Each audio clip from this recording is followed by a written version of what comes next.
Greetings, ladies and gents, and welcome to this latest edition of Tales from Outer Space, where I take stories from across the internet and read them for your entertainment. This particular story is called Dealing with an Unconscious Human, written by Going Over That Cliff. So, what do we have here? It's a human, ma'am. That much I can see. What is he doing there? Lying on the floor, unconscious, ma'am. Yes, thank you, but why? What happened to him? We're not sure, ma'am. We dare not come within 10 steps of a human. Rumors have it they often try to procreate with anything that moves. Are you purposely surrounding yourself with idiots to feel better? The Salkati consul exclaimed as she turned to look at General Volkstar, Chief of Staff of the Salkati Uniformed Forces. Listen, it's 4:20 in the morning. Just 2 minutes ago, 5 soldiers tore down the door to my room and dragged me here in a rush. The last thing I need right now is you shouting at me. Consul Doria looked left and right for anyone whose expression did not increase her urge to slap someone's face.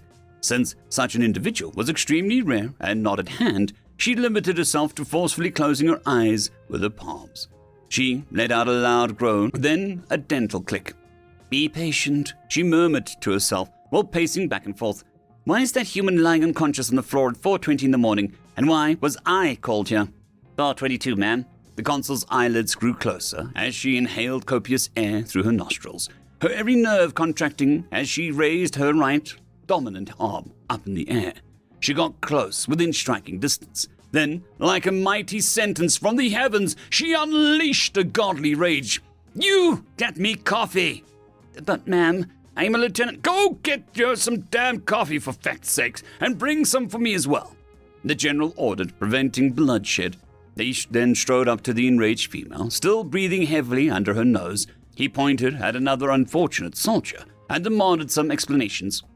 The sentry stumbled upon him while on duty. We have already called for a xenobiologist. We fear he's been poisoned. Poisoned? Who would dare? Within premises of the royal palace? The chief staff said as he gulped down the admittedly terrible cup of coffee. Wait, how do you know he's been poisoned even though you have not gotten closer? The smell, ma'am. Hearing this, the diplomat swiftly walked to the figure on the ground. With just a single whiff, she wrinkled her nose and started waving her hand to dispel the foul odor as she ran back behind the formation of soldiers. That stench! It's alcohol. Who could have done such a terrible thing? Someone really wanted this human dead. We need to rush him to the hospital. Quickly, call in an air ambulance. Yes, ma'am. Agreeing with the last statement, Volkstar nodded in approval. He then looked back at one of the sentries. Who is he, anyway? That's a formal dress, if I've seen one. Sir, he is a guest of the king, sir. By the gods, call the ambulance again. Tell them to make haste. Yes, ma'am. He must be an important individual. We must treat his matter accordingly. Oh, yes, sir, I believe so. I think I saw him during the royal ball. The lieutenant replied as he brought another tray filled with coffee cups. So, he's the Grand Admiral Virene of the Human Astral Navy. Fecking what? Yes, one of the 2 officers commanding the 3rd Star Corps of the human military. How important is he, broadly speaking? Very much so, ma'am. A Star Corps is a fully independent, large strategic formation composed of Navy and Army units under joint command. In this particular case, the 3rd Star Fleet and 3rd Star Army, the 3rd Star Corps flexibility and effectiveness were highly praised by military analysts during the human intervention in the Coalition-Union conflict, to such a degree that many described it as the most aggressive and efficient fighting force in the last 100 years. You mean to tell me that this guy here controls, on behalf of the human Senate, a horde of war-thirsty apes? So it would seem, ma'am. Recall the ambulance. Tell it to stand down. Can't allow this to be known to the public.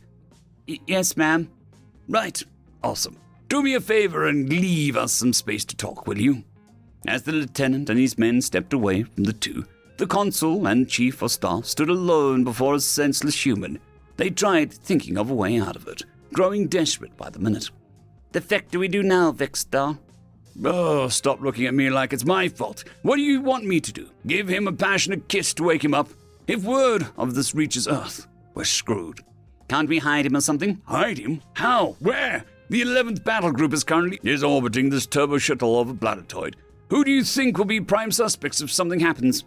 I don't know, Vixstar. You are the chief of staff. Can't we blow them up while they're scratching their ball sacks to buy some time before reinforcements arrive? I'm sure that I could rally some support with the galactic community. My beauty is pretty popular around this galaxy. Doria, have you gone mad? Do you really wish to be railed in the back by hundreds of magnetic accelerator cannons that badly?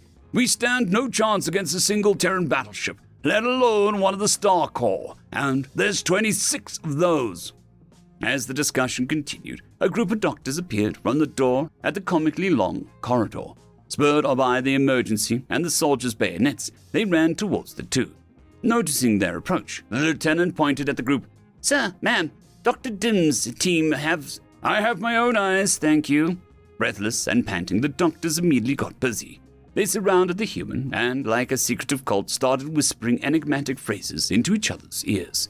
Some moments of anxious wait later, the 5 physicians fell silent, and, after nodding to each other, they took out a whiteboard on wheels from a god knows where and formed a line. As they were about to present a poorly made PowerPoint, they elect the speaker through the ancient ritual of passing clip notes around until one gives in.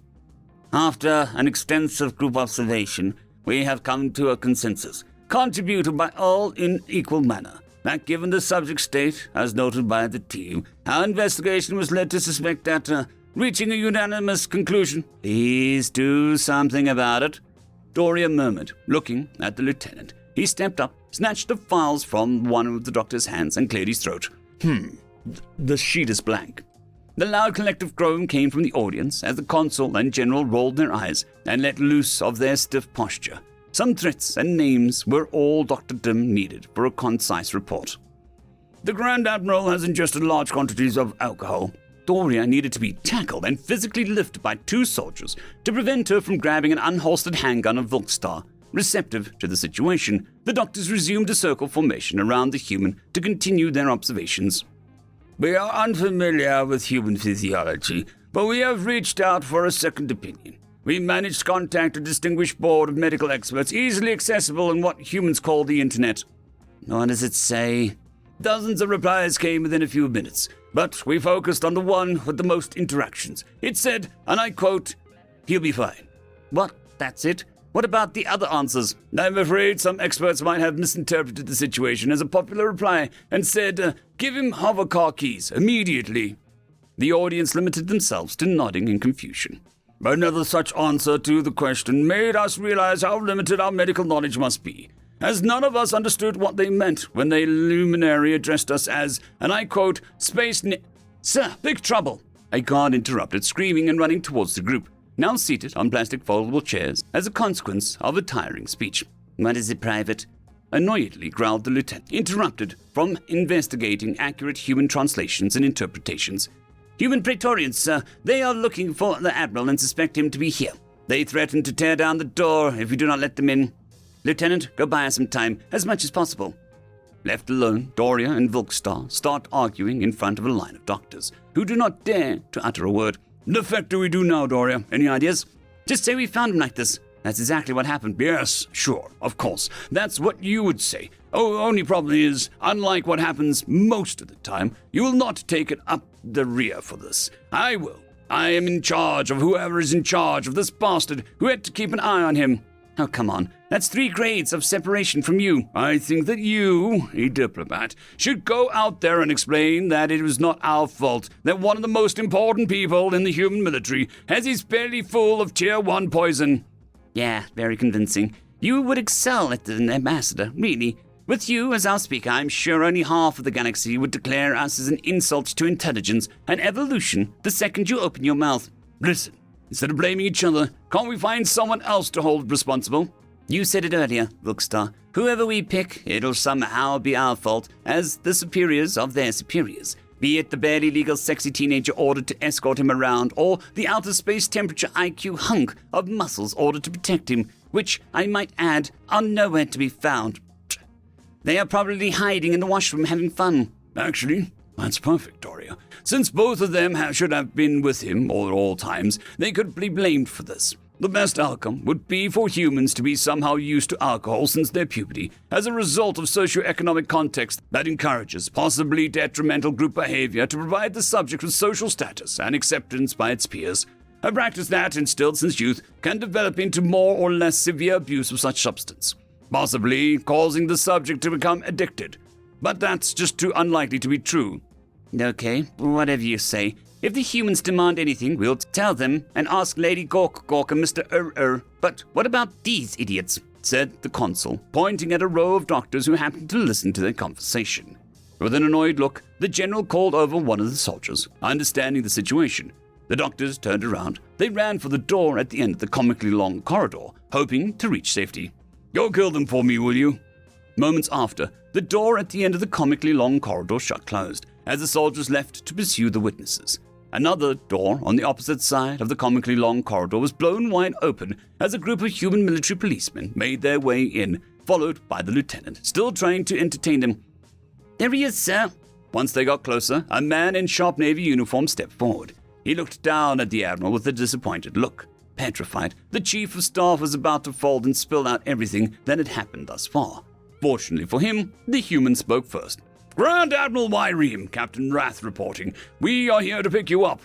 The words did not seem to reach the officer on the ground. The captain let out a loud sigh and then looked around. The men behind him gave the classic Lance Corporal shrug as he turned to face them. This damned...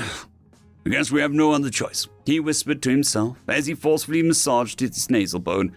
Military police, what are you doing here? Are you perhaps drunk? Shouted the Navy officer with all the power that he could muster. To which, as if taken by instincts and innate fear, the Admiral's body, as his mind was in no condition to coordinate his movements, jumped up and compasslessly started to move away from the origin of the sound. In silence, the MPs escorting the captain stood firm as they witnessed the Admiral attempt to open a window, unsuccessfully. Calm and collected, with a tired, frank smile, Wrath noted the time and gestured to the soldier after 30 seconds to apprehend the man. Go get him for me, will you? He turned to the Soltakian officials and greeted them with a warm yet warning grin. We need the Admiral for the monthly report to the Senate in 2 hours. I trust you'll keep this a secret, as it would greatly impact our public image otherwise. Please, understand that alcohol is the only thing keeping Grand Admiral Wyreme sane and productive. Oh, yes, absolutely. Not a word, right, Doria? Nothing happened. What are you talking about? Did anything happen, Vilkstar? I was not even here. How curious for me to be awake this late of night. I must be dreaming. With a slight smirk, Captain Wrath turned around, pacing behind the soldiers, carrying the Admiral away. I'm afraid there might be a lot of alcohol spilled around. Be wary not to slip. As the humans left the room, Doria, Vilkster, the lieutenant, and a few Soltakian soldiers stared at each other in confusion. Let's, all pretend the last 30 minutes didn't happen, because if anyone... Heck you, Vilkstar. Don't drag me into this. The hell do you mean, Doria? He said you need to be careful. How was that not referring to you as well? You were mere steps from him. Yes, but he said you were pointing there. I was here. You stupid witch. You saw the whole thing like everyone else in the room. How are you exempt? I, unlike you, am a consul, a diplomat. Therefore, I have diplomatic immunity. Let's see if you still have an immune system after I'm done with you. The two had not realized that the other Soltakians had already left the premises, possibly to reach the nearest spaceport. Meanwhile, the humans were sitting next to the landing pad as they waited for the shuttle to land. The sober officer spoke on the radio. First Class Star Captain W. Wrath here. We have Grand Admiral. Any progress there? Copy, sir. We still are searching for the Grand General. The last time she was seen was at a casino. She fled the scene after betting the light cruiser on a green and winning. Colonel Oscar and his men are currently in rush to find her before the mob's goons, but the city is quite large, and given her expert qualifications, this could take a while. In less than 2 hours, I want her ass in the conference room. Make it happen. Yes, sir. Every single fricking month, murmured the captain as he lit up a cigarette. End of story.